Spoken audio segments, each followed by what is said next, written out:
Retomando aqui então o nosso estudo da Revista Espírita, mês de setembro de 1859, nós estamos com dois temas previstos para hoje. O último é a senhora E. de Girardin, médium, na sessão das conversas familiares de Além Túmulo, e depois Mesas Volantes, que é o outro artigo também que traz para nós, né, sobre, podemos dizer que foram as ferramentas que os espíritos utilizaram logo no início para despertar a atenção de Kardec. Vamos conhecer um pouquinho mais sobre esses fatos. Nós vimos no nosso último encontro o artigo que falava daquele senhor, né, do pai Crepin, que era aquele homem que muitas vezes colocado aqui, né, como milionário, mas também vivia com uma avareza pouco comum, né, muito dinheiro, mas ele vivia morando, né, pagando um aluguel numa pequena casa, e para poder guardar todas as economias, né, e as propriedades que ele possuía, que eram 11 casas que ele possuía, né, então ele preferia não mexer com as suas casas e pagava aquele pouquinho para poder se sustentar. E na entrevista nós vimos ali que era um espírito que, ao mesmo tempo que recebia a inspiração para tomar novas decisões para suas existências futuras, ele ainda trazia dentro dele as dificuldades de se desprender do seu patrimônio, né, daquilo que ele viveu aqui no mundo físico. Agora, senhora E. de Girardin, médium, é o próximo artigo que nós vamos aqui estudar. Bom dia, Marion. Extraímos o artigo seguinte da crônica do Paris Journal, número 44. Não há necessidade de comentário. Ele mostra que, se todos os partidários do Espiritismo são loucos, como o dizem pouco delicadamente aqueles que se arrogam, sem cerimônia, o privilégio do bom senso, podemos consolar-nos e até mesmo sentir-nos honrados de ir para os hospícios em companhia de inteligências da têmpera da senhora de Girardin e de tantos outros. Diz aqui o artigo para nós, então. Outro dia eu vos prometi a história da senhora de Girardin e de um célebre médico. Contá-la-ei hoje, porque obtive permissão. É uma história bastante curiosa. Ficaremos ainda no sobrenatural. Dele nos ocupamos mais do que nunca, nós que, por dever de ofício, tomamos o pulso de Paris e o achamos ligeiramente febril. Decididamente, para a natureza humana há uma certa necessidade de saber o futuro e penetrar os mistérios da natureza. Quando se vê inteligências como a de Delphine Gay entregar-se a essas práticas, que consideramos pueris, não lhes podemos recusar uma certa importância, sobretudo quando apoiadas em testemunhos irrecusáveis, tais como este de que vos falo e que ireis conhecer. Refiro-me ao testemunho e não ao médico, entendei bem. A senhora de Girardin tinha uma pequena prancheta e um lápis. Consultava-os incessantemente. Obtinha assim conversações com muitas celebridades da história, sem contar com o diabo, que nelas também se miscuía. Uma noite ele mesmo veio revelar-se a uma importante personagem que não teve medo, pois sua atribuição é a de expulsá-lo. A grande Delphine nada fazia sem consultar a prancheta. Pedia-lhe conselhos literários que esta jamais recusava. Era até mesmo para a ilustre poetisa de uma severidade magistral. Assim, repetia-lhe incessantemente que não escrevesse mais tragédias, sem a menor consideração pelos versos maravilhosos que compõem a sua peça Judite e Cleópatra. Quem é que vai assistir à representação de uma tragédia? Os fanáticos da poesia dramática. Que buscam eles numa tragédia? Os belos versos que os comovem e sensibilizam, e Judite e Cleópatra fervilham desses pensamentos de mulher? expressos por uma mulher de espírito e de um coração eminentes, cujo talento ninguém contesta. Enfim, a prancheta não queria mais a tragédia. Obstinava-se na prosa e na comédia. Colaborava nos desenlaces e corrigia a prolixidade. Não somente Delfine lhe confiava seus trabalhos literários, como ainda lhe contava os seus sofrimentos e pedia conselhos para a saúde. Infelizmente, esses conselhos, ditados pela imaginação da doente ou pelo demônio, contribuíram para afastá-la de nós. Ela tomava remédios incríveis, torradas com pimenta, pimentões e todas as extravagâncias prejudiciais a uma natureza inflamável como a sua. Disso foram encontradas provas após a sua morte, das quais os seus amigos e admiradores jamais se consolarão. Todo mundo conhece Chassirot, arrebatado também na flor da idade. Fez de memória um soberbo retrato da bela defunta. Fizeram dele uma gravura, que hoje está por toda parte. Ele levou o retrato ao doutor em questão e lhe perguntou se estava contente. Este último fez alguns ligeiros reparos. O pintor já ia concordar com essas modificações quando os dois tiveram a ideia de se dirigir ao próprio modelo. Colocaram as mãos sobre a prancheta e a senhora de Girardin se manifestou quase que imediatamente. Pode-se imaginar qual teria sido a sua emoção. Interrogada sobre o retrato, disse que não estava perfeito, mas que não o deviam retocar, pois corriam o risco de danificá-lo, sendo a semelhança muito difícil de captar quando não se tem outro guia a não ser a memória. Fizeram-lhe outras perguntas. Algumas recusou-se a responder, embora atendesse a outras.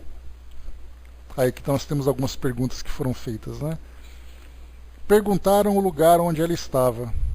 Não quero dizê-lo, retrucou. E apesar de todos os pedidos, nada puderam obter a respeito. Sois feliz? Não. Por quê? Porque não posso mais ser útil àqueles a quem amo. Permaneceu muda obstinadamente enquanto lhe falavam da outra vida e não prestou nenhuma informação. Não disse sequer se assim agia por lhe ser proibido ou por vontade própria. Depois de uma longa conversa, foi-se embora. Lavrou-se a ata dessa sessão. As duas testemunhas ficaram tão impressionadas que não mais recomeçaram a experiência. O médico podia agora evocar aquele que o ajudara naquele dia e ter esses dois grandes espíritos na sua prancheta. Como tudo passa nesse mundo, e que ensinamentos nesses fatos estranhos se o tomarmos do ponto de vista filosófico e religioso. Então, apenas aqui um relato. Kardec comentou que não faria nenhum comentário a esse respeito, porque o título já falava por si só, mas o interessante que ele coloca dessa história que foi colocada, que foi apresentada para nós, foi essa curiosidade que os dois tiveram de evocar a senhora de Girardin e perguntar para ela sobre o retrato e tudo mais. E Kardec coloca, se tomasse do ponto de vista filosófico e religioso aquela evocação, aquela manifestação, poderiam extrair dela muitas informações e algo bastante valioso. Então, ela mesma, quando encarnada, fazia também ali com a sua prancheta e com o lápis a comunicação com o mundo espiritual, tratando das suas poesias e tudo mais, que o espírito dizia que não quer mais poesia, mas ele queria ali verso e prosa, prosa e comédia, na verdade, ele queria. Então, depois que ela desencarnou, fizeram um retrato dela e evocaram para perguntar. Então, quer dizer, são evocações que são feitas, e aí aqui a gente vê um detalhe importante do que foi exatamente o trabalho de Kardec como codificador. Codificador é aquele que elabora um código, é aquele que elabora uma base de informações, uma base filosófica, se podemos dizer assim também. Então ele fez esse trabalho. Nas evocações com os espíritos, nós percebíamos, por exemplo, a profundidade das questões que ele apresentava, as reflexões, as conclusões que ele tirava dessas comunicações, diferente de uma evocação comum.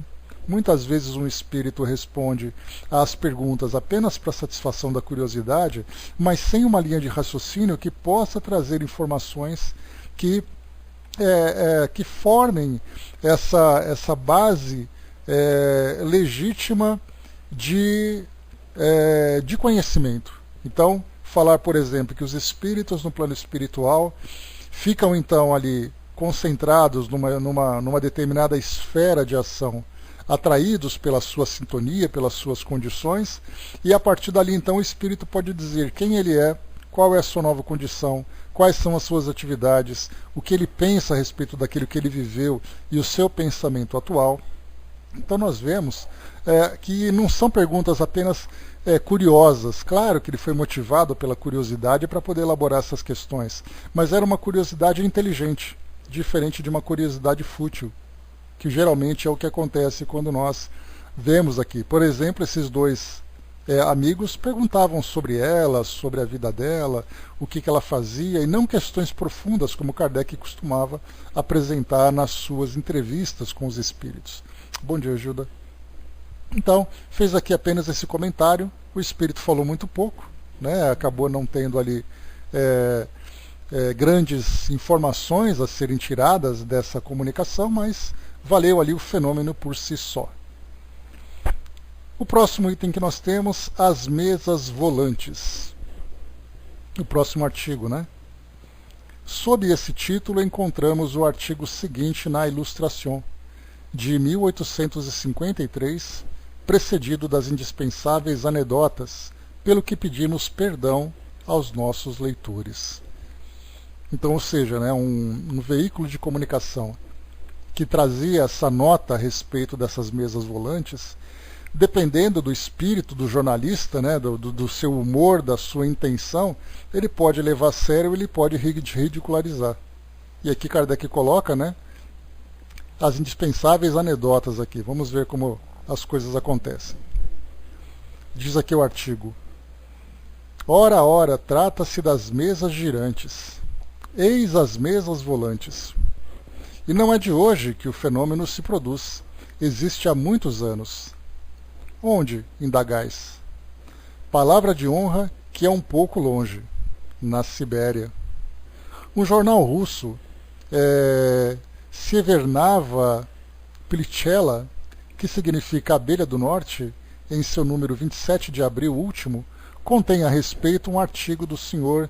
Cherepanov, que viajou no país dos Kalmuks. Eis um trecho. Então nós estamos falando de 1853, né? De um jornal russo falando de alguma coisa que aconteceu na Sibéria. Deve-se saber que os lamas, sacerdote da religião budista, a gente lembra, né, os lamas, é um título, né, por exemplo, Dalai Lama.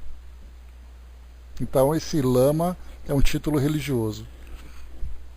Deve-se saber que os lamas, sacerdote da religião budista, a qual aderem todos os mongóis e buretas russos, como os antigos sacerdotes do Antigo Egito, não comunicam os segredos que descobrem, mas, ao contrário, deles se servem para aumentar a influência que exercem sobre um povo naturalmente supersticioso. É assim que pretendem ter o poder de encontrar os objetos roubados, utilizando-se para isso da mesa volante. As coisas se passam da seguinte maneira. A vítima do roubo dirige-se ao lama, pedindo que lhe revele o local onde estão escondidos os objetos. O sacerdote de Buda pede 2 ou 3 dias a fim de preparar-se para essa grave cerimônia. Expirado o prazo, ele se senta no chão, coloca diante de si uma pequena mesa quadrada, põe as mãos sobre ela e começa a ler algo incompreensível. Isso dura meia hora. Depois de haver balbuciado qualquer coisa, levanta-se mantendo sempre a mão na mesma posição inicial e a mesa se ergue no ar. O lama se apruma e põe as mãos no alto da cabeça e a mesa sobe na mesma altura. Dá um passo à frente e o móvel segue no ar, o seu exemplo. Recua e a mesa faz o mesmo. Em suma, a mesa toma várias direções, determinando por cair no chão. É na direção principal que a mesa tomou que se encontra o local procurado. A crer nos relatos dos habitantes, houve casos em que a mesa foi cair exatamente no lugar que ocultava o objeto roubado. Na experiência que assistiu o Sr. Cherepanov, a mesa voou a distância de 15 toesas. Aqui no rodapé, né? Toesas, cerca de 30 metros. O objeto roubado não foi encontrado imediatamente, mas na direção indicada pelo móvel residia um camponês russo que perdeu o sinal e no mesmo dia atentou contra a vida. Sua morte súbita levantou suspeitas. Fizeram pesquisas em seu domicílio e ali encontraram o que procuravam. O visitante presenciou 3 outras experiências. Todas, no entanto, fracassaram. A mesa não quis mover-se. Os lamas, porém, não ficaram embaraçados para explicar tal imobilidade. Se o móvel não se movia, é que os objetos não podiam ser encontrados. O Sr. Cherepanov testemunhou esse fenômeno em 1931 na aldeia Gelane. Eu não acreditava no que viam os meus olhos. Estava convencido de que havia alguma escamoteação e que meu lama se servia de uma corda habilmente dissimulada ou de um fio de ferro para erguer a mesa no ar. Todavia, olhando de perto, não percebi nenhum sinal de cordão ou de fio de ferro. A mesa era uma prancha fina de pinheiro, não pesando mais do que 1,5 libras. Hoje estou persuadido de que o fenômeno é produzido pelas mesmas causas das danças das mesas. Então nós vimos assim na Rússia um fenômeno parecido. Então, na verdade, esses fenômenos das mesas, eles acabaram se tornando ali, né, um fenômeno conhecido em várias regiões da Europa e também da Ásia. Inclusive aqui no Brasil nós temos registros nos jornais antigos, né, do século XIX, final do século XIX ali, nós encontramos alguns relatos sobre esses fenômenos que aconteciam aqui também. Bom dia, Andréia. Assim, o chefe da seita dos espíritos, que acreditavam ter inventado a table moving, nada mais fizeram do que espalhar uma invenção, há muito conhecida entre outros povos. Nihil sub soli novi, dizia Salomão. Sei lá se assim se pronuncia, né? Quem sabe se ao tempo do próprio Salomão não era conhecida a maneira de fazer girar as mesas. Que estou dizendo? Esse processo era conhecido muito antes do digno filho de Davi. Lede o North China Herald, citado pela Gazette de Augsburg, de 11 de maio, e vereis que os habitantes do Celeste Império se divertiam com esse jogo desde tempos imemoriais. Kardec, então, aqui agora faz o comentário, né, depois dessa notícia. Então ele falou da Rússia, falou da China, falou também ali, provavelmente na época de Salomão, né? Então, tempos antigos. Pertencendo à natureza, conforme já dissemos centenas de vezes, o Espiritismo é uma de suas forças, razão porque os fenômenos que dele resultam devem ter se produzido em todos os tempos e entre todos os povos, interpretados, comentados e adaptados segundo os costumes e o grau de instrução. Jamais pretendemos que fosse uma invenção moderna. Quanto mais avançarmos, mais iremos descobrindo os traços que ele deixou por toda parte e em todas as idades. Os modernos não têm outro mérito senão o de tê-lo despojado do misticismo, do exagero e das ideias supersticiosas dos tempos da ignorância. É impressionante que a maior parte das pessoas que falam do Espiritismo com tanta leviandade jamais se deram ao trabalho de o estudar. Julgam-no por uma primeira impressão, na maioria das vezes por ouvir dizer, sem conhecimento de causa, e ficam surpreendidos quando lhes mostramos, no fundo de tudo isso, um dos princípios que dizem respeito aos mais graves interesses da humanidade. E não se pense que aqui tratamos somente do interesse do outro mundo.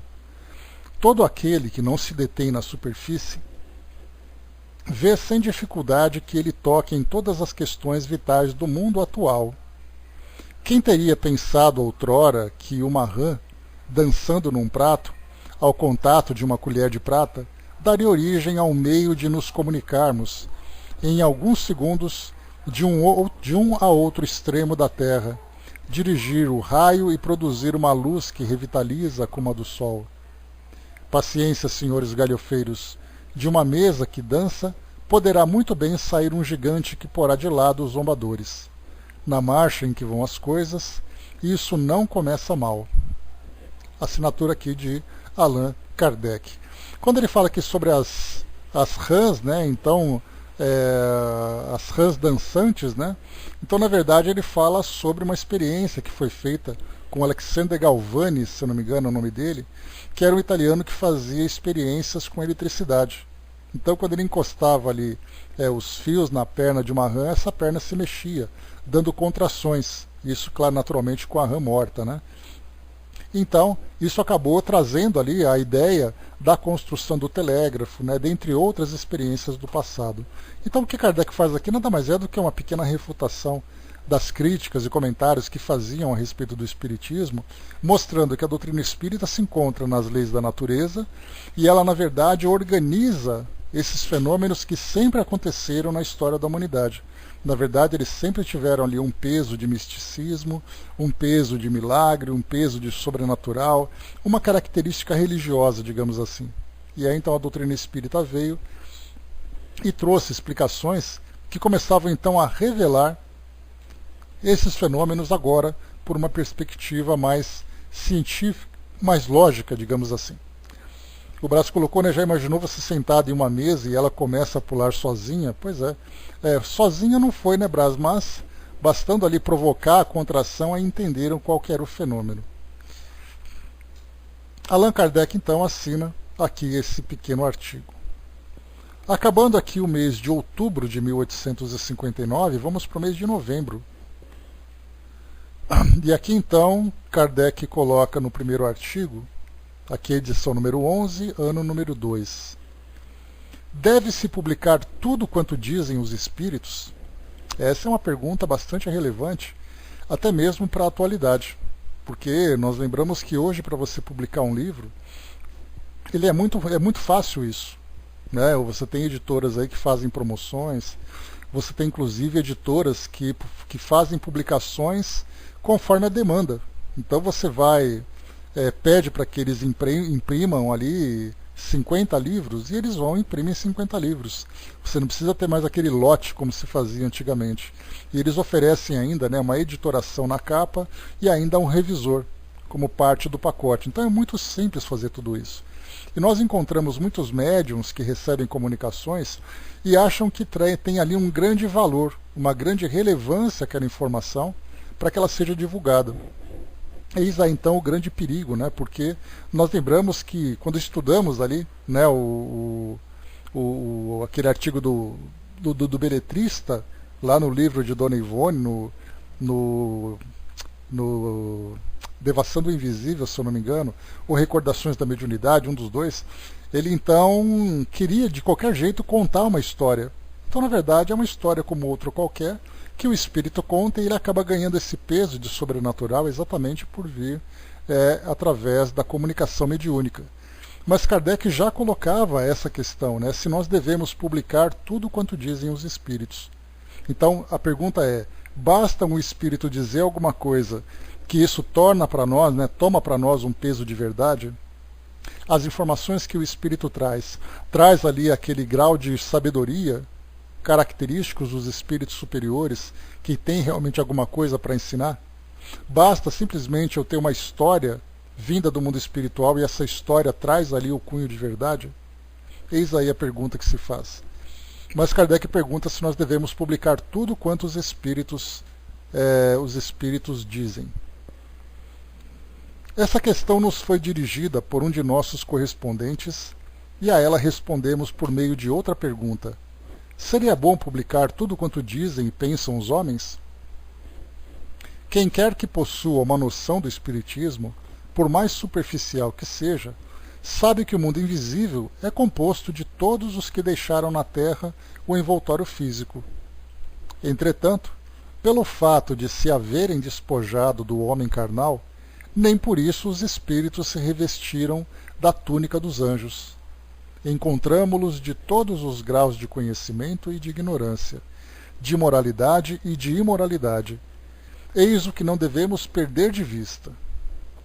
Não esqueçamos que entre os espíritos, assim como na terra, há seres levianos, estouvados e zombeteiros, pseudo-sábios, vãos e orgulhosos, de um saber incompleto, hipócritas, malvados e, o que nos pareceria inexplicável, se de algum modo não conhecêssemos a fisiologia desse mundo, existem os sensuais, os ignóbeis e os devassos, que se arrastam na lama.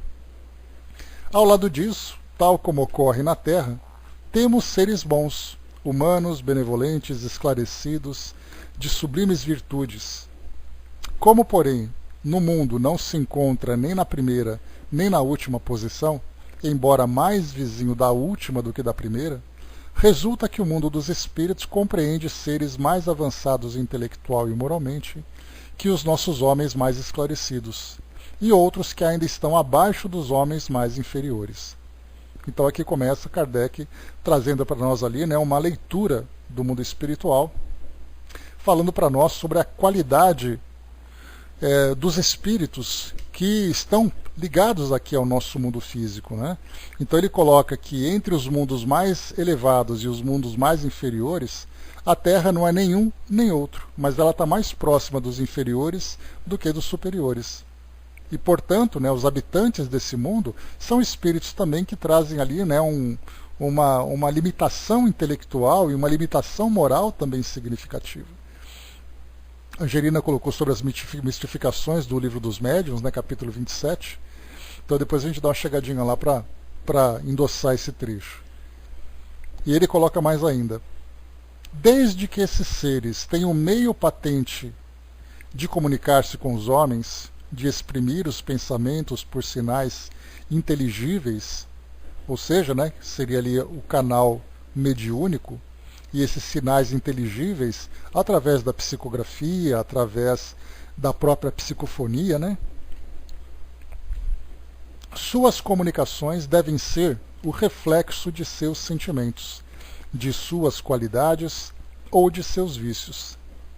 Serão levianas, triviais, grosseiras, mesmo obscenas, sábias, sensatas e sublimes, conforme seu caráter e sua elevação. Revelam-se por sua própria linguagem, daí a necessidade de não se aceitar cegamente tudo quanto vem do mundo oculto, e submetê-lo a um controle severo. Com as comunicações de certos espíritos, do mesmo modo que com os discursos de certos homens, poderíamos fazer uma coletânea muito pouco edificante. Temos, sob nossos olhos, uma pequena obra inglesa, publicada na América, que é a prova disso, e cuja leitura, podemos dizer, uma mãe não recomendaria à filha. Eis a razão por que não a recomendamos aos nossos leitores. Então, Kardec já tem ali um livro, né, que foi psicografado, pelo modo como ele coloca, que traz ali temas bastante picantes, né, para uma criança, né? Há pessoas que acham isso engraçado e divertido, que se deliciem na intimidade, mas que o guardem para si mesmas.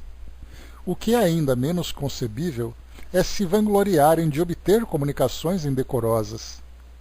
É sempre indício de simpatias que não podem ser motivo de vaidade, sobretudo quando essas comunicações são espontâneas e persistentes, como acontece a certas pessoas. Kardec destaca aqui, né, a expressão espontâneas e persistentes, porque isso mostra muitas vezes um processo obsessivo. Porque nós já vimos aqui, tanto na Revista Espírita como também no Livro dos Médiuns, quando ele fala sobre a obsessão. Porque aí nós temos dois tipos de obsessão. A obsessão de um espírito vingativo que deseja prejudicar uma pessoa e um espírito que obsedia um médium, fazendo com que ele se torne um objeto exclusivo para que o espírito possa se comunicar. Nesse caso ele coloca, se uma comunicação vem espontânea, ou seja, não foi feita a evocação, e o espírito insiste em trazer aquela comunicação, significa que o médium tem que ficar atento. Alguma coisa está errada. Porque o espírito, nesses processos de obsessão, não permitem que o médium trabalhe livremente com os ensinamentos do mundo espiritual, mas o toma de uma maneira exclusiva, e aí você vê o modo como o espírito se comporta diante do médium e o conteúdo que ele apresenta. Então acaba fazendo com que o médium se torne ali escravo da sua vontade. E isso claramente caracteriza um processo obsessivo. E é por isso que no Livro dos Médiuns, Kardec, quando ele fala sobre obsessão, nós observamos que ele fala muitas vezes sobre a relação entre médium e espírito. Médium não no sentido de que todos somos médiums e tal, mas ele diz médium naquele que realmente se comunica com o mundo espiritual, que traz a mediunidade ostensiva. Só que nesse caso, o espírito ali acaba controlando a sua liberdade para se comunicar com o mundo espiritual como um todo. E já vimos aqui, inclusive, alguns fatos que Kardec relatou aqui na própria Revista Espírita. Era o caso daquele jovem que tinha ali, recebia muitas comunicações de um único espírito que trazia ideias religiosas muito complicadas, muito equivocadas, e depois de um tempo, em contato com Kardec, foram então analisando e percebendo a necessidade que o jovem tinha de fazer ali um trabalho de desobsessão, porque ele estava realmente obsediado. Diz aqui para nós então, sem dúvida, isso nada prejulga em relação à sua moralidade atual, porquanto encontramos criaturas atormentadas por esse gênero de obsessão, ao qual de modo algum se pode prestar o seu caráter. Entretanto, esse efeito deve ter uma causa, como todos os efeitos. Se não a encontramos na existência presente, devemos buscá-la numa vida anterior.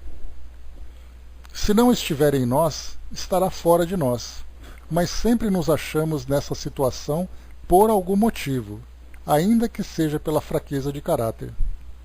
Conhecida a causa, depende de nós fazê-la cessar. Então ele coloca aqui sobre as questões, as causas da obsessão, que podem ser causas atuais ou causas do passado, e essas causas atuais incluindo também até mesmo a fraqueza de caráter. Porque não quer dizer que ele seja uma pessoa má, mas ele simplesmente é uma pessoa que não tem ali uma força de caráter suficiente para impor a sua própria vontade. E ele acaba sendo manipulado com facilidade pelos espíritos, inclusive também pelos próprios desencarnados, pelos próprios encarnados. Então, conhecida a causa, depende de nós fazê-la cessar. Ao lado dessas comunicações francamente más e que chocam qualquer ouvido delicado, há outras que são simplesmente triviais ou ridículas. Haverá inconvenientes em publicá-las? Se forem dadas pelo que valem, serão apenas impróprias. Se o forem como estudo do gênero, com as devidas precauções, os comentários e os corretivos necessários poderão ser mesmo instrutivas naquilo que contribuem para tornar conhecido o mundo espiritual em todos os seus aspectos. Aqui, então, outro ponto interessante que Kardec coloca. Toda comunicação é inválida, toda comunicação é imprestável, e ele coloca para nós, não necessariamente. Se nós pegarmos, por exemplo, a comunicação de um espírito chamado de zombeteiro, uma expressão que só os espíritas usam, porque é uma expressão muito antiga, mas é um espírito ali que traz aquele desejo de provocar ali provocar um gracejo, de trazer um constrangimento, qualquer coisa do gênero. Então, se por acaso nós temos contato com um espírito como esse, que começa a trazer ali as suas brincadeiras, as suas ideias equivocadas e tudo mais, e nós levarmos isso para esse lado de estudo, para entender, por exemplo, a própria natureza do espírito, quem é esse espírito, por que esse espírito se comunica dessa forma, quais são as suas ideias, como ele viveu quando estava encarnado, enfim, podemos observar então que esse espírito, analisado por essa perspectiva, ele começa então a se tornar um objeto importante de estudo. Porque aí então nós vamos conhecer esse espírito, lembrando, por exemplo, que se no mundo físico ele era um espírito brincalhão, muitas vezes ali um espírito que ficava fazendo ali as suas arruaças e tudo mais, quando desencarnado ele vai ter ali o mesmo comportamento. Eis então para nós essa visão, porque muitas vezes um espírito é tão vulgar que ele acaba criando mais constrangimentos do que oportunidade de aprendizado. Mas quando o espírito não traz essa vulgaridade, não ofende as pessoas, não traz ali nenhum tipo de ofensa, salvo, por exemplo, se for numa reunião de atendimento a espíritos sofredores e até mesmo a espíritos obsessores. Aí, nesse caso, há o trabalho... Não, já está bloqueado, Angelina. Então, nesse caso, nós temos ali a necessidade de um trabalho de atendimento a esse espírito.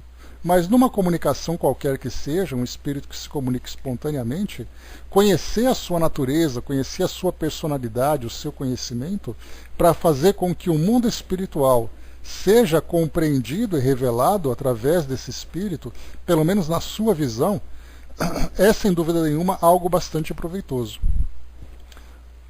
O Brás colocou logo de cara, conhecemos sua natureza, seu nível, né? O problema, Brás, como Kardec coloca para nós, é que os espíritos pseudo-sábios, esse é um grupo bastante perigoso, é aquele espírito que começa envolvendo com uma linguagem sofisticada, com um suposto conhecimento, e dependendo da forma como ele conduz o raciocínio das pessoas, esse espírito acaba sendo identificado depois de muito tempo. Ele acaba sendo visto como um mentor espiritual, como alguém de grande sabedoria e tudo mais, e aos poucos ele vai então se revelando através dos equívocos. É só fechar, Angelina. Através dos equívocos, né, que ele acaba então criando, acaba apresentando. Sim, Dudu, é o mais perigoso. Kardec inclusive chama atenção, porque é mais fácil você lidar com um espírito que é um espírito perturbado, porque de cara ele já mostra quem ele é. De cara ele já mostra ali, né, a sua natureza, a sua personalidade. Agora esse pseudo-sábio, esse é o mais problemático. Porque ele realmente envolve, ele seduz, ele mostra um grau de inteligência. Porque o espírito ele pode ser inteligente, mas não quer dizer que ele seja sábio. Porque existe essa diferença, né? A inteligência, quando ela é conduzida de determinada forma, ela pode gerar uma grande destruição, como nós vemos, né? Quantos e quantos homens inteligentes na história da humanidade foram responsáveis pelas maiores calamidades que já aconteceram? Não era aquele bruto, muitas vezes era aquele inteligente que envolvia, que seduzia e tudo mais, né? Então o espírito que traz essa característica é um espírito muito perigoso. E ele diz ainda para nós aqui, então por isso que ele coloca, né? Se forem dadas pelo que valem, serão apenas impróprias. Isso, nesse caso, ele não fala daquelas que são comunicações más, né? Mas ele fala daquelas que são simplesmente triviais ou ridículas. Essas triviais ou ridículas, analisando no seu conteúdo por essa perspectiva, e ele coloca assim, se forem como estudo do gênero e com as devidas precauções, os comentários e os corretivos necessários poderão mesmo ser instrutivas naquilo que contribuem para tornar conhecido o mundo espiritual em todos os seus aspectos. Então isso vale a pena ser analisado. Com prudência e habilidade tudo pode ser dito. O mal é dar como sérias coisas que chocam o bom senso, a razão e as conveniências. Nesse caso, o perigo é maior do que se pensa.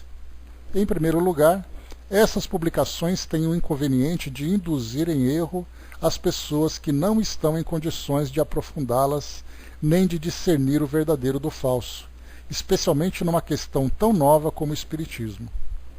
Então, ele coloca tão nova aqui nesse caso, né, se, por exemplo, recebemos uma comunicação, essa comunicação traz um conteúdo duvidoso do ponto de vista doutrinário, trazendo ali equívocos, trazendo ali, né, ideias que podem gerar ali um certo tipo de perturbação, mas o problema é quando essas mensagens são lidas e ouvidas por aquelas pessoas que não têm conhecimento sequer da base doutrinária, porque aí então aceita isso como verdade de imediato. No caso, por exemplo, nós que estudamos constantemente e vemos ali toda a sabedoria dos espíritos, muito mais do que a sabedoria, o próprio método de nós analisarmos essas questões com cuidado, termos ali aquele, não a desconfiança, mas temos ali as precauções para aceitarmos essas comunicações, né, com toda a facilidade, com toda a natureza. Então, quando vem uma comunicação que traz ali alguma informação que destoa dessa linha de raciocínio que já foi traçada, nós rapidamente identificamos. Agora, o problema é quando nós encontramos aqueles que não estudam e simplesmente recebem uma comunicação. E eles vão dizer orgulhosamente, olha só, recebi uma comunicação do mundo espiritual. Mas independente do conteúdo, porque o grande problema quando você conversa com alguém sobre um assunto que você não domina, é você ficar naquela incerteza. Será que ele está dizendo a verdade? Para nós, por exemplo, né, vamos trazer aqui uma ideia que pode ilustrar essa questão. Imaginemos que nós estamos conversando com alguém sobre objetos voadores não identificados e vida extraterrestre. Aí nós vamos encontrar esses grupos de pesquisadores, pessoas que gostam de analisar esses temas e tal, e eles vão trazer para nós uma série de relatos que eles vão contar ali com toda a veracidade, com toda a paixão, sobre pessoas que tiveram contatos com alienígenas. E eles vão falar que em tal lugar, em tal data, aconteceu tal coisa, a pessoa depois gravou um vídeo para contar a sua história, essa história foi investigada e tudo mais. E eu começo a contar para vocês aqui, quem aqui vai ser capaz de me contestar, sendo que ninguém tem conhecimento sobre essa área? A gente vai poder dizer duas coisas. Ou eu ouvi, ok, mas eu não acredito muito, ou eu vou começar a contar para todo mundo, olha, vocês não sabem o que eu ouvi no Pautalk. Que os alienígenas estão chegando, porque quem contou isso tudo, eu tenho certeza que falou a verdade.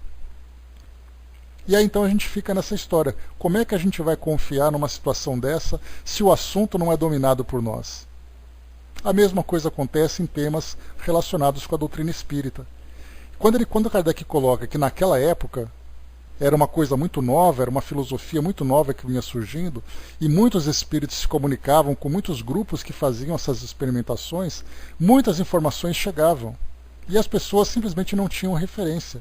E até mesmo, Kardec aqui nessa época, 1858, faziam 2 anos, né, fazia 2 anos que o Livro dos Espíritos tinha sido publicado, então não se tinha uma base como nós temos hoje. Hoje nós temos todas as obras básicas, temos outros tantos estudiosos, temos ali várias outras referências, que de certa forma nós temos uma facilidade para fazer comparações. Mas para quem nunca ouviu um assunto, como é que a gente vai contestar? A gente vai começar então a ficar ou na desconfiança ou aceitar totalmente o que está sendo dito. E é isso que Kardec abrange para nós aqui. Aborda para nós, né? Por isso que ele coloca mais uma vez, né? Em primeiro lugar, essas publicações têm o inconveniente de induzir em erro as pessoas que não estão em condições de aprofundá-las, nem discernir o verdadeiro do falso, especialmente numa questão tão nova como o Espiritismo. Eis aí. Cidizinha colocou, né? E quando o relato é supostamente mediúnico, mesmo tendo algo de conhecimento, às vezes fica difícil saber se aceitamos ou descartamos, né? Mas aí a gente lembra sempre, né, que a própria base trazida por Erasto, quando ele diz, né, vale mais a pena você descartar 9 verdades do que acertar uma mentira. Então aquilo que para nós não tem uma base lógica, aquilo pode até ser verdadeiro. A gente guarda na gavetinha e espera ali maiores informações sobre isso. Que é o que a gente pode fazer. Você vai descartar uma informação, ela é totalmente errada, você tem como comprovar que ela é errada? Não. Então o que eu faço? Eu guardo ela, e aí então oportunamente ela vai sendo ali esclarecida, vai sendo comentada por outras fontes, e a gente vai então chegando ali naquela conclusão. Então, esse é o grande problema, até mesmo em situações mediúnicas. Vários livros que eu já li trazem informações ali que a gente fica com aquela pulguinha atrás da orelha, né, que não dá para a gente comprovar. Mas a pergunta é, aquela informação, ela é fundamental para revolucionar a nossa vida aqui hoje? Não. Então, deixa ela quietinha ali do lado. Não vou descartar, porque ela é até interessante, mesmo que ela não seja ali absolutamente verdadeira ou que ela fosse confirmada. Então, eu guardo e espero o momento do esclarecimento vir por outras fontes, porque se for verdade, essa própria informação vai se sustentar. Se ela não for verdadeira, o próprio tempo vai comprovar. Então, é o cuidado que a gente tem que ter. Dudu colocou, às vezes me preocupo quando recebo mensagens aqui, né? Mas como é mecânico e por vezes vem para a tela e depois que vejo não dá tempo de analisar, né? Mas vejo que muitos dos são ditos pelo que você está explicando e me deixa mais tranquilo. Não, Dudu, eu pelo menos não me lembro de nada que tenha trazido para nós nenhum tipo de dúvida, né? Porque são relatos realmente bastante interessantes de experiências de vida. Que a gente percebe assim que mesmo que por acaso aquele relato não seja verdadeiro pelo espírito que fala, a gente vê que tem lógica aquilo que um outro espírito poderia viver aquilo naturalmente. Que não é algo que nos choque por uma informação completamente diferente. Então a gente vê assim o espírito que conta, nós recebemos várias comunicações, né? Recebemos aquela daquele nosso querido enfermeiro, recebemos o outro que desencarnou com Covid, recebemos outra que era um morador de rua, recebemos outros que faziam outras atividades e tudo mais. Aquilo tudo tem lógica? Sim, tem lógica. As outras eram mais morais, eram mais trazendo para nós ali um tema de reflexão, mas dos relatos e depoimentos que nós recebemos, se aquele espírito não viveu aquilo, outro espírito poderia viver tranquilamente. Então, assim, para nós, felizmente, nós temos essa proteção aqui do nosso trabalho, que vai permitindo que essas informações cheguem realmente para nos ajudar no melhor entendimento, na ilustração. Mas a gente pega essas pessoas, Kardec lembra, nesse caso, naquela época em que as pessoas faziam isso em casa apenas por curiosidade. E aí então abrem as portas para esses tipos de influências, para que os espíritos então tragam ali as suas ideias, né, e muitas vezes com conhecimento limitado, muitas vezes com má fé, para provocar realmente toda aquela dificuldade, toda aquela situação de temor muitas vezes, outras vezes de dúvida, enfim. Estamos bem pelo menos, né? O Basso colocou, né, eu lia Libsang Rampa, todo empolgado, né, na hora que ele começou a conversar com uma gata siamês, chocou minha razão. Só aí que descartei, né, Brás? Pois é, Brás, mas faz parte da história, né? A gente vai lendo e chega uma hora que a gente fala, bom, já deu, né? Deixa eu ver aqui. O Didimo voltou, né? Bom dia, Marral. O Flávio colocou, né? Eu li o Terceiro Olho, né? Achei bem curioso, né? Mas não tinha conhecimento espírita, né? Então, a gente lembra assim que eu falei para vocês, né? Já li livros que falam sobre as dimensões do mundo espiritual, até mesmo, né? Acho que foi na semana passada eu comentei com vocês de um livro de um indiano, eu acho, que ele tinha ali um mentor espiritual que fez com que ele viajasse por 7 planos no plano espiritual e relatasse mundos fantásticos e tal. Esse tipo de informação não vai me trazer nenhum tipo de preocupação. Se for verdade, é verdade, eu vou ficar sabendo um dia. Se não for verdade, eu vou dizer que não era verdade, então.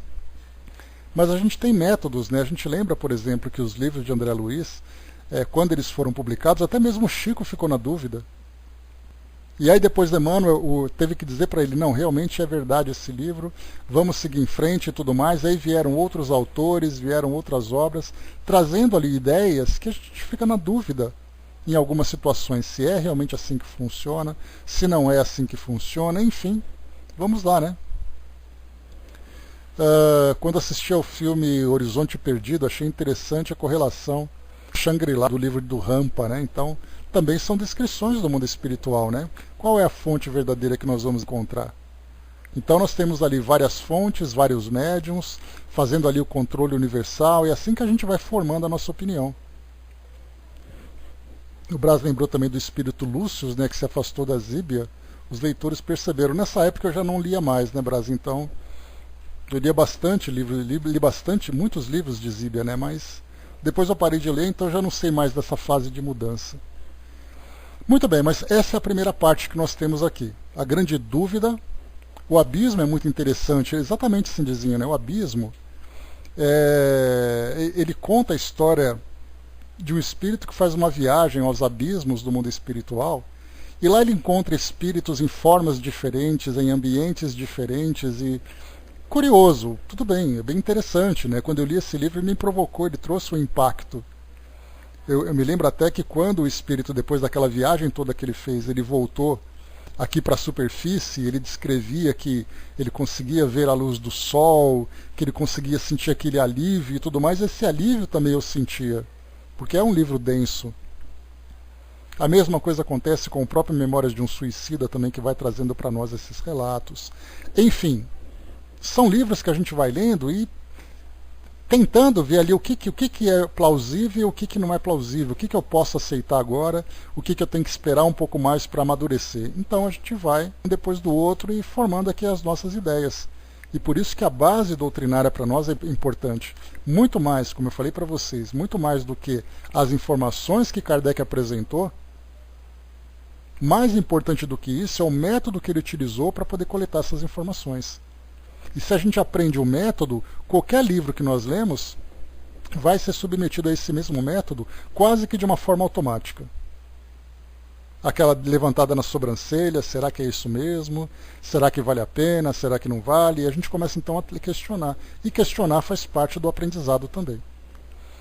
O Flávio colocou, quando adolescente eu li um livro, Deuses, Túmulos e Sábios, muito interessante, né? Meio arqueológico, mas tinha muita informação dos ditos mistérios, né? Então, são fontes diversas também, né, Flávio? Porque a gente tem ali, enquanto nós estudamos livros que são da doutrina espírita, nós temos livros espiritualistas de várias linhas de pensamento, né? Então, muitas vezes vem o espírito e traz uma revelação, entre aspas, para um determinado médium, que para ele aquilo é uma verdade. Até porque a gente lembra, né, que os espíritos projetam na mente do médium, muitas vezes, a imagem que ele está descrevendo, e o médium vê aquilo como verdade. De repente o médium faz uma interpretação equivocada daquilo que o espírito tenta mostrar. Nós conhecemos todos os mecanismos, né? Desde o médium ao espírito, ao próprio sistema de comunicação, e aí então nós vamos aos poucos filtrando tudo isso com calma para poder fazer com que as informações sejam para nós realmente um aprendizado, e não para trazer confusão, né? A André colocou que não conseguiu acabar de ler, muito pesado, né, o Abismo, né? Eu gostei bastante, assim como se fosse um filme, eu teria curtido muito esse filme. Agora, como um livro que fala do mundo espiritual, a gente deixa guardadinho por enquanto e quem viver verá. Aglon, Espíritos do Mar também. Não conheço esse livro, André ou Marion, mas pelo título é bem interessante, né? Então, é assim que a gente vai construindo. Quantas e quantas informações vamos recebendo do mundo espiritual? Ainda mais no nosso meio, em que essas comunicações são naturais. Então, aceitamos, né? Esse livro é mediúnico, deixa eu ler aqui. Eu me lembro de dois livros de origem umbandista que eu li, que falava sobre esses Exus e tudo mais, né? Então você vai lendo as descrições, onde eles vivem, como eles trabalham e tudo mais. A gente pensa, bom, é possível? Tá, é possível, é verdade? Não sei se é verdade, né? O Brás lembrou, né, uma médium do Triângulo Mineiro recebeu o livro como se fosse do Conde Rochester. Ao ler o livro, nas primeiras páginas, vi que ela tinha sido enganada, né? E o Rochester traz romances também bem interessantes, né, Brás? Espíritos de Lusiana passam batidos, né? Pois é. Vamos lá, então. Kardec fala aqui agora, ó. Em segundo lugar, o primeiro lugar, então, é essa aceitação fácil e essa confusão que essas publicações podem causar, que essas comunicações podem causar. Em segundo lugar, são armas fornecidas aos adversários que não perdem tempo em tirar desse fato argumentos contra a alta moralidade do ensino espírita. Porque, insistimos, o mal está em considerar como sérias coisas que constituem notórios absurdos.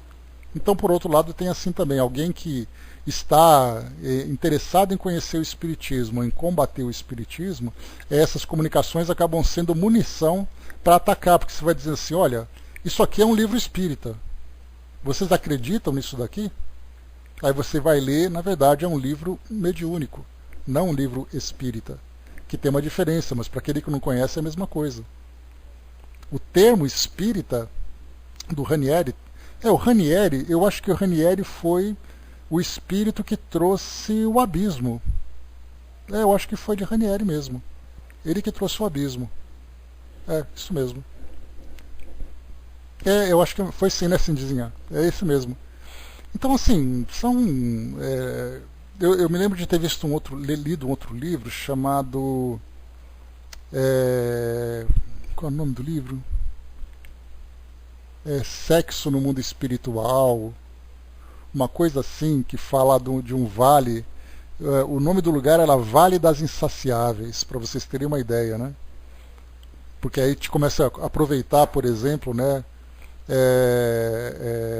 Vale dos Suicidas, Vale das Insaciáveis e tal. Pois é, Marral. E ali mostrava, mas assim, como eu falei para vocês, o nome pode ser estranho, mas se você imaginar, por exemplo, um local onde espíritos que têm ali essa tendência de grandes viciações relacionadas com o sexo, a gente vê ali coisas das mais absurdas. E o espírito descreveu coisas que têm um certo sentido em termos de comportamento de comportamento dos espíritos, mas chamar esse lugar com esse nome, de ter esses espíritos naquele local, aí então já é outra história, né? E a mesma coisa, Sexo e Obsessão não é outro livro tão estranho assim.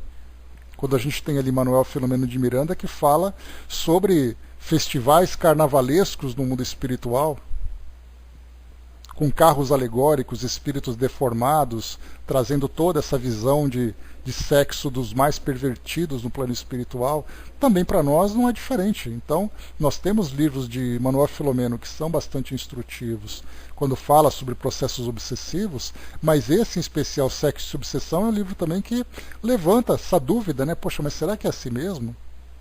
Que os espíritos se organizam e vivem dessa forma? Então a gente fala, bom, vamos deixar isso aqui de lado por enquanto e confirmar no seu devido tempo, né?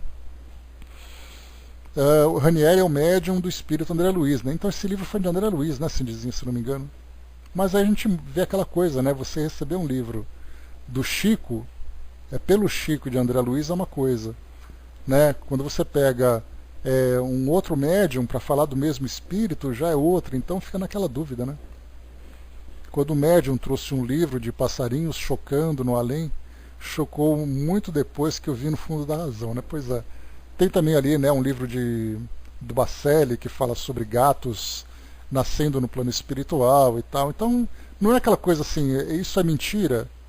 Não sei, mas eu posso dizer isso é verdade? Eu também não sei. Então, a razão diz assim, olha, fica com aquilo que você pode aceitar naturalmente, do que você aceitar alguma coisa que, né, acaba criando essa certa dúvida. Vamos lá, continuando. Alguns mesmos podem ver, por exemplo, né, e também, né, Flávio? Alguns mesmos podem ver uma profanação no papel ridículo que emprestamos a certas personagens justamente veneradas e às quais atribuímos uma linguagem indigna delas. Aqueles que estudaram a fundo a ciência espírita sabem como se portar a esse respeito. Sabem que os espíritos galhofeiros não têm o menor escrúpulo de se adornarem de nomes respeitáveis.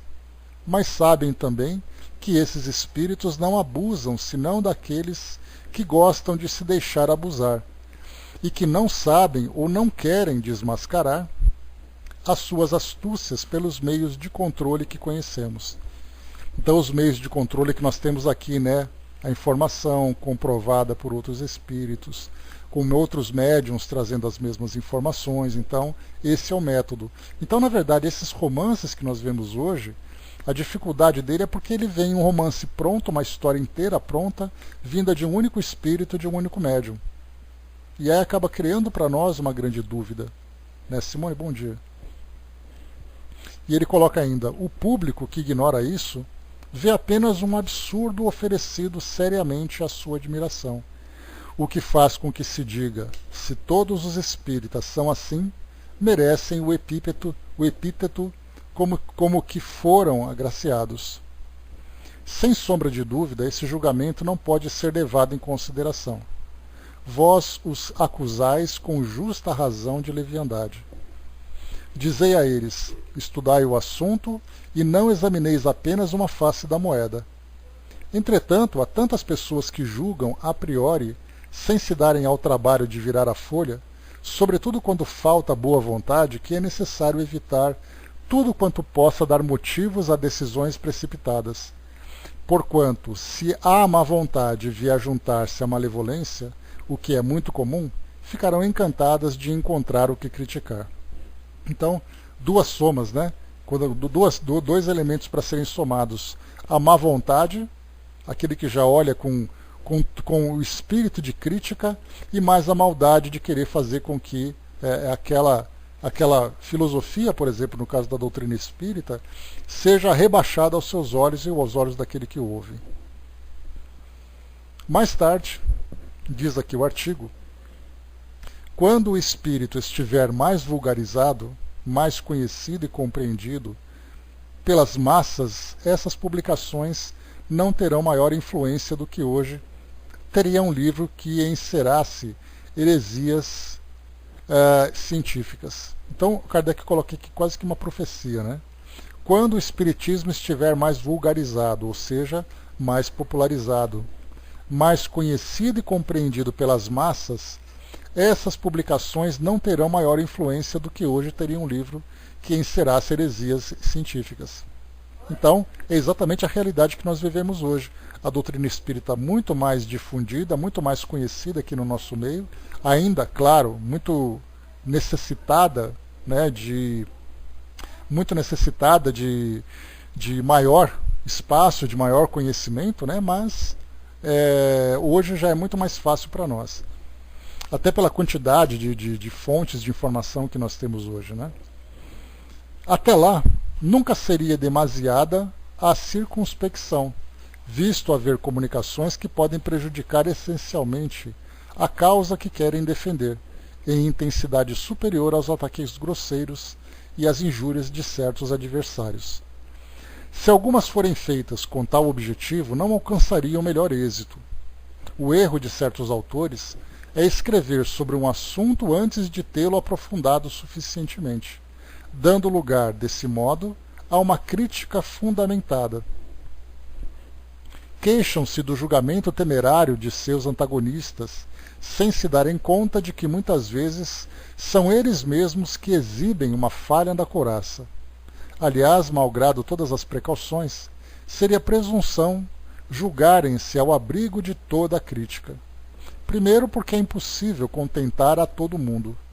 Em segundo lugar, porque há pessoas que riem de tudo, mesmo das coisas mais sérias, uns por seu estado, outros por seu caráter. Riem muito da religião, de sorte que não é de admirar que riam dos espíritos que não conhecem. Se pelo menos suas brincadeiras fossem espirituosas, haveria compensação. Infelizmente, em geral, não brilham nem pela finura, nem pelo bom gosto, nem pela urbanidade, muito menos pela lógica. Façamos então o que melhor estiver ao nosso alcance. Pondo de lado a razão e as conveniências, poremos de lado também os trocistas. Então Kardec coloca aqui, muitas vezes, pessoas que vêm com aquele espírito de maldade para fazer alguma crítica. Então, nesse caso, simplesmente se ignora. Essas considerações serão facilmente compreendidas por todos. Há, porém, uma não menos importante que diz respeito à própria natureza das comunicações espíritas e que não devemos omitir. Os espíritos vão onde acham simpatia e onde sabem que serão ouvidos. As comunicações grosseiras e inconvenientes, ou simplesmente falsas, absurdas e ridículas, não podem emanar senão de espíritos inferiores. O simples bom senso o indica. Esses espíritos fazem o que fazem os homens que são ouvidos complacentemente. Ligam-se a eles e admiram as suas tolices e frequentemente se apoderam deles e os dominam a ponto de os fascinar e subjugar. Né? Henri, boa tarde. Então nós temos aqui, nesse caso, quando fala sobre até mesmo da fascinação e subjugação. também processos gravíssimos dentro da obsessão. A importância que pela publicidade é concedida às suas comunicações os atrai, excita e encoraja. O único e verdadeiro meio de os afastar é provar-lhes que não nos deixamos enganar, rejeitando impiedosamente, como apócrifo e suspeito, tudo que não for racional, tudo que desmentir a superioridade que se atribui ao espírito que se manifesta e de cujo nome ele se reveste. Quando então vê que perde seu tempo, afasta-se. Aí nesse caso nós temos também aqui espíritos que dão nomes conhecidos, né, nomes de autores que são reconhecidos no plano espiritual, ou até mesmo quando estavam aqui encarnados, né? Então, nesse caso a gente pensa, né, o conteúdo apresentado tem a ver com as ideias e com a grandeza desse espírito, e é claro que vão trazer nomes famosos, porque do contrário trazer um desconhecido não provoca o impacto que gostariam, né? Acreditamos ter respondido suficientemente à pergunta do nosso correspondente sobre a conveniência e a oportunidade de certas publicações espíritas. Publicar sem exame ou sem correção tudo quanto vem dessa fonte seria, em nossa opinião, dar prova de pouco discernimento. Tal é, pelo menos, a nossa opinião pessoal, que submetemos à apreciação daqueles que, estando desinteressados pela questão, podem julgar com imparcialidade, pondo de lado qualquer consideração individual. Como todo mundo, temos o direito de externar a nossa maneira de pensar sobre a ciência que constitui o objeto de nossos estudos e de tratá-la à nossa maneira, sem pretender impor nossas ideias a quem quer que seja, nem apresentá-las como lei. Os que partilham a nossa maneira de ver é porque creem, como nós, estar com a verdade. O fundo mostrará quem está errado ou quem tem razão. Então, Kardec responde aqui a essa questão apresentada por esse correspondente, perguntando se tudo que é recebido deve ser publicado. E me veio aqui a lembrança que Dona Ivone conta sobre o livro Memórias de um Suicida, que esse livro ficou durante anos guardado. Porque ela recebeu, ela apresentou a FEB levantou ali uma série de desconfianças, depois então, com a ajuda de Leon Denis, foi feita uma revisão nesse livro, e aí então ele foi apresentado e depois publicado. Ele ficou durante muitos anos guardado, porque era realmente ali uma descrição de um cenário até então nunca visto. Falar daquele mundo dos suicidas naquelas descrições do plano espiritual. E aí então vem aquela questão, né? Se você não confia nem em si mesmo, na veracidade daqueles fatos, imaginemos os outros, né? Então é melhor ficar ali tudo quietinho. Foi aí então a mesma coisa do Chico também, que também teve essa grande dúvida, né? Não, no próprio Nosso Lar, né, Flávio? O próprio Nosso Lar para ele já gerou dúvida. E os outros livros que foram chegando e trazendo essas descrições, como no caso do Libertação, que trazia essas instalações no plano espiritual, essa estrutura no plano espiritual, aquelas comunidades e tudo mais, também certamente levantava grande dúvida. O Marral colocou, acho que muitos desses espíritos levianos enganadores reencarnaram como pastores espíritas.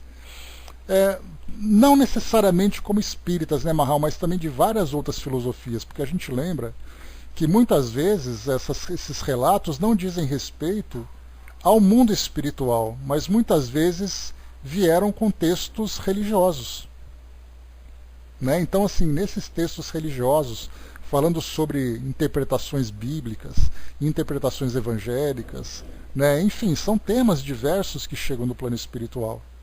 Então, como Kardec publicou para nós, que eu comentei com vocês, aqui na Revista Espírita, naquele artigo daquele rapaz lá que era obsediado por um espírito, trazia temas evangélicos, temas relacionados com a Bíblia. E ele acreditava piamente que ele deveria se comportar dessa ou daquela forma a partir das determinações que o espírito dava. Então nós falamos assim de espírito das mais variadas categorias. Basta apenas que ele encontre oportunidade de comunicar suas ideias e que ele encontre afinidade com algum médium, já é o suficiente. É que eu comentei desses romances mediúnicos, porque são aqueles mais próximos a nós, né? Mas nós vamos encontrar temas variados, temas científicos, temas religiosos, temas filosóficos, então temas gerais, né? Então, assim, basta o espírito, como Kardec colocou, né, os espíritos nada mais são do que os homens que morreram. Se eles pensavam assim aqui, eles vão pensar do outro lado também. O Brás colocou quando Emmanuel comunicou ao Chico que iria reencarnar. Lembra que o Chico diz, né, penso que é em São Paulo, né, já o Valdo Vieira diz, né, ele veio despedir de mim e disse que reencarnar na Itália, né, cada um ali pensando num lugar diferente, né. Então, o importante é, ninguém sabe por que, exatamente isso, né? O espírito, quando ele tem esse conhecimento e quando ele reencarna no nosso meio, isso para ele é uma grande perturbação, porque até de boa vontade a gente entende esse impulso natural de querer comprovar essas revelações, de conhecer esses espíritos, mas os espíritos que mostram realmente uma consciência do seu trabalho e uma preocupação com os encarnados, eles evitam o máximo, eles são muito discretos. E eles não querem causar esse tipo de problema, que tipo de perturbação aqui entre nós. Me lembro até de um garoto que aqui em São Paulo ele chegou a frequentar um centro, ele vivia ali um problema muito grave, né, com a sua mediunidade desequilibrada, e muitas pessoas diziam que ele era Emmanuel que tinha encarnado. Ele frequentou aqui, né, o Centro Espírita Perseverança, aqui em São Paulo, fez ali um tratamento e tudo mais, né, então afirmavam que ele era Emmanuel encarnado. E de onde tiraram isso? Então, quer dizer, esses nomes, esses rótulos que nós vamos colocando, provocado exatamente, são provocados, né, pelas nossas paixões. E o que significa essas paixões? Nós temos tanta vontade de fazer com que as coisas que nós acreditamos sejam verdadeiras, que nós não trabalhamos com a nossa razão, mas trabalhamos com o coração. E o coração, muitas vezes empolgado, ele acaba se perdendo no meio da verdade. Então os espíritos, pensemos assim, os espíritos mais desenvolvidos não trazem nenhum tipo de preocupação ou de perturbação para nós. Eles simplesmente fazem o que devem fazer de uma forma muito discreta e respondem diretamente pelo trabalho que tem que desempenhar, somente isso. Bom, meus amigos, finalizando aqui então o nosso encontro de hoje. O próximo artigo da semana que vem vai ser então Médiuns sem Saber. Então, tá aí o novo título. E depois também, deixa eu ver o tamanho dele. Depois nós temos aqui Urânia, fragmentos de um poema do Sr. de Porry, de Marsella. Vamos ler esse poema aqui também, poema grande, inclusive. 3, 4, 5 páginas, 6